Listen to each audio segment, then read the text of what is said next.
Keinformasi lain, Saudara, orang tua Laili Atik Supriyatin, salah satu tersangka kasus mutilasi di apartemen Kalibata City, mengaku terkejut dengan tindakan putrinya.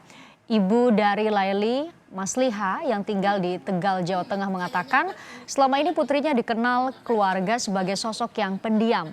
Musliha juga mengatakan sudah lebih dari 1,5 tahun Laili tidak pernah pulang dan memberi kabar.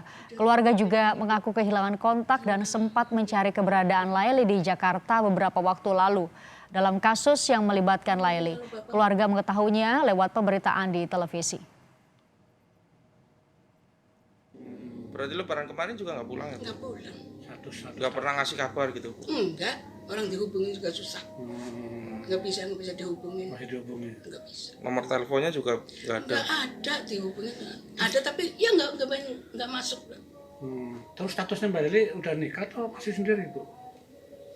Katanya sih udah nikah sirih. Oh gitu. Katanya, iya. Sama orang mana? Itu juga sih, itu namanya si Fajri Oh itu. gitu. Iya. Tapi Ibu yang terima, mohon maaf Ibu udah dengar tentang kasus Mbak Lili? Sudah dengar? Ya dengernya dari TV. Oh udah dengar dari TV ya? Iya dari TV. Tak berhenti hanya pada penangkapan Laili Atik Supriyatin dan Jumadil Al-Fajri sebagai tersangka kasus mutilasi terhadap Rinaldi Harley Wismanu. Polisi terus mendalami fakta lain dalam kasus ini.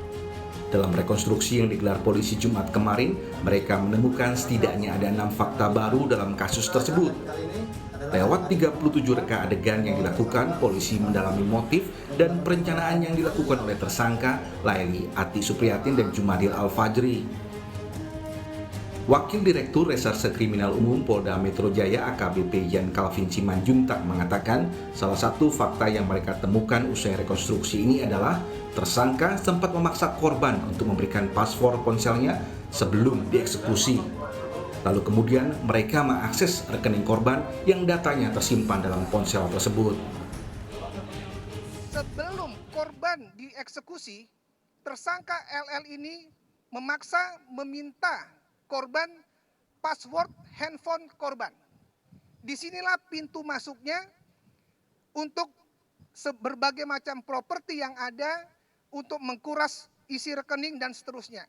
Karena di handphone korban tersebut ada beberapa catatan yang dimiliki sehingga pelaku ini dengan leluasa mengambil milik korban.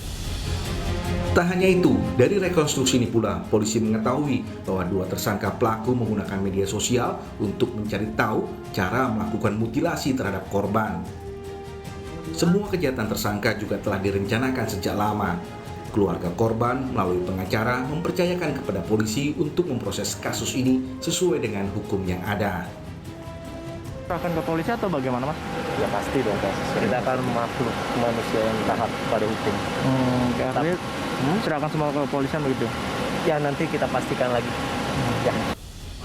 Polisi menjerat dua tersangka dengan pasal kejahatan pembunuhan berencana yang ancaman hukumannya adalah pidana penjara seumur hidup atau hukuman mati.